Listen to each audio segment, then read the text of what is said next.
Hello everyone, I hope all are feeling well. और इस video में हम लोग देखेंगे आखिर अमीनो अम्ल यानी कि अमीनो एसिड होता क्या है। अमीनो एसिड में अमीनो और कार्बोक्सिलिक एसिड दोनों क्रियात्मक समूह होते हैं। जैव रासायनिक विज्ञान में अमीनो एसिड शब्द का उपयोग उन अमीनो एसिड के संदर्भ में किया जाता है जिनमें अमीनो और कार्बोक्सिलेट कार्यात्मक एक ही कार्बन से जुड़े होते हैं। साथ ही प्रोलाइन जो वास्तव में अमीनो एसिड नहीं है, संशोधित अमीनो एसिड कभी कभी प्रोटीन में देखे जाते हैं।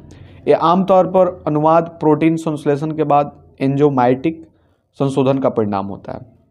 उदाहरण के लिए किन्सेस द्वारा सेरीन का फॉस्फोरिलेशन, फॉस्फेटस द्वारा डिफ्लोराइजेशन कोशिका चक्र में एक महत्वपूर्ण नियंत्रण तंत्र है। मानक 20 के अलावा केवल 2 अमीनो एसिड कुछ जीवों में अनुवाद के दौरान प्रोटीन में शामिल होने के लिए जाने जाते हैं। सेलेन सिस्टीन को यूजीए कोडन में कुछ प्रोटीन में शामिल किया जाता है जो आमतौर पर एक स्टॉप कोडन होता है। पायरोलिसिन को यूएजी कोडन में कुछ प्रोटीन में शामिल किया जाता है। उदाहरण के लिए एंजाइमों में कुछ मिथ जेन्स में जिनका उपयोग मीथेन का उत्पादन करने के लिए किया जाता है। प्रोटीन संश्लेषण में उपयोग किए जाने वाले पदार्थों के अलावा अन्य जैविक रूप से महत्वपूर्ण अमीनो एसिड में कार्निटाइन, एक कोशिका के भीतर लिपिड परिवहन में प्रयुक्त ऑनर्थिन, जीएबी और टॉरिन शामिल है। प्रोटीन बनाने वाली अमीनो एसिड की विशेष श्रृंखला को उस प्रोटीन की प्राथमिक संरचना के रूप में जाना जाता है। यह क्रम व्यक्ति की आनुवंशिक संरचना से निर्धारित होता है।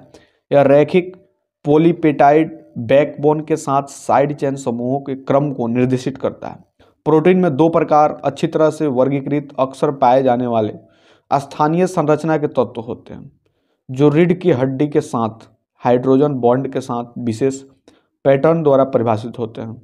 अल्फा हेलिक्स और बीटा सीट, इनकी संख्या एक व्यवस्था को प्रोटीन की द्वितीय संरचना द्वारा कहा जाता है। अल्फा हेलिकॉप्टर नियमित सर्पिल होते हैं जो एक अमीनो एसिड विशेष के बैकबोनसीय समूह कार्बोनिल और I+4 अवशेष के बैकबोन NH समूह एमाइड के बीच हाइड्रोजन बॉन्ड द्वारा स्थिर होते हैं।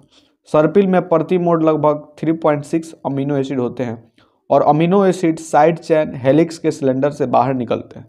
बीटा प्लीटेड सीट अलग अलग बीटा स्टैंडर के बीच बैकबोन हाइड्रोजन बॉन्ड द्वारा बनाई जाती है, जिनमें से प्रत्येक विस्तारित या पूरी तरह से फैला हुआ संरचना में होता है। स्टैंडर्स एक दूसरे के समानांतर या एंटी पैरेलल हो सकते हैं और साइड चेन की दिशा सीट के ऊपर और नीचे बदलती रहती है। हेमोग्लोबिन में केवल हेलिकॉप्टर होते हैं। प्राकृतिक रेशम बीटा प्लीटेड सीट से बनता है और कई एंजाइमों में वैकल्पिक हेलिकॉप्टर और बीटा स्टैंड का एक पैटर्न होता है। द्वितीय संरचना तत्व गैर दोहरावीय संरचना के लूप या काइल क्षेत्रों से जुड़े होते हैं जो कभी कभी काफ़ी गतिशील एवं अव्यवस्थित होते हैं, लेकिन आमतौर पर एक अच्छी तरह से परिभाषित स्थिर व्यवस्था को अपनाते हैं। किसी प्रोटीन की समग्र सघन 3D संरचना को उसकी तृतीयक संरचना या उसका फोल्ड कहा जाता है। यह विभिन्न आकर्षक बलों जैसे hydrogen bonding, disulphide bridge, hydrophobic interaction, hydrophilic interaction, van der Waals बल आदि के परिणाम स्वरूप बनता है। जब 2 या 2 से अधिक पॉलीपेप्टाइड श्रृंखला या तो समान या भिन्न क्रम की एकत्रित होकर एक प्रोटीन बनाती है तो प्रोटीन की चतुर्धातुक संरचना बनती है। चतुर्धातुक संरचना हेमोग्लोबिन जैसे पॉलीमरिक समान अनुक्रम श्रृंखला या हेटेरोमेरिक विभिन्न अनुक्रम श्रृंखला प्रोटीन का एक गुण है, जिसमें 2 अल्फा और 2 बीटा पॉलीपेप्टाइड श्रृंखला होती है। एपो एंजाइम या आमतौर पर एक एप्रोप्रोटीन बिना किसी छोटे अणु, सहकारक, सबस्ट्रेट या अवरोधक से बंधा हुआ प्रोटीन है। यह अक्सर प्रोटीन के निष्क्रिय भंडारण, परिवहन या स्रावी के रूप में महत्वपूर्ण होता है। उदाहरण के लिए स्रावी कोशिका को उस प्रोटीन की गतिविधि से बचाने के लिए यह आवश्यक है कि किसी सहायक से जुड़ने पर एपो एंजाइम सक्रिय एंजाइम बन जाते हैं। सहकारक या तो कार्बनिक हो सकते हैं, उदाहरण के लिए धातु, आयन और लौह। सल्फर क्लस्टर या कार्बनिक यौगिक, उदाहरण के लिए फ्लेविन समूह, प्लेविन और हिम। कार्बनिक सहकारक या तो कृत्रिम समूह हो सकते हैं जो एक एंजाइम से कसकर बंधे होते हैं या सह एंजाइम होते हैं जो प्रतिक्रिया के दौरान एंजाइम की सक्रिय साइट से निकलते हैं।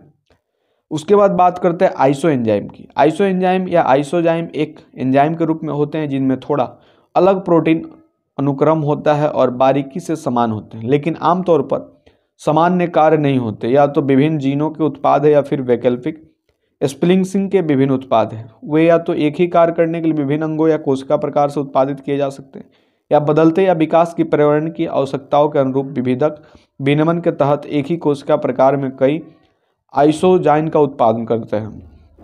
एलडीएच लैक्टेट डिहाइड्रोजनेज में कई आइसोजाइम होते हैं, जबकि भ्रूण का हेमोग्लोबिन एक गैर एंजाइम प्रोटीन के विकासात्मक रूप से विनियमित आइसोफॉर्म का एक उदाहरण है। रक्त में आइसो एंजाइम के सापेक्ष स्तर का उपयोग स्राव के अंग में समस्याओं का निदान करने के लिए किया जाता है।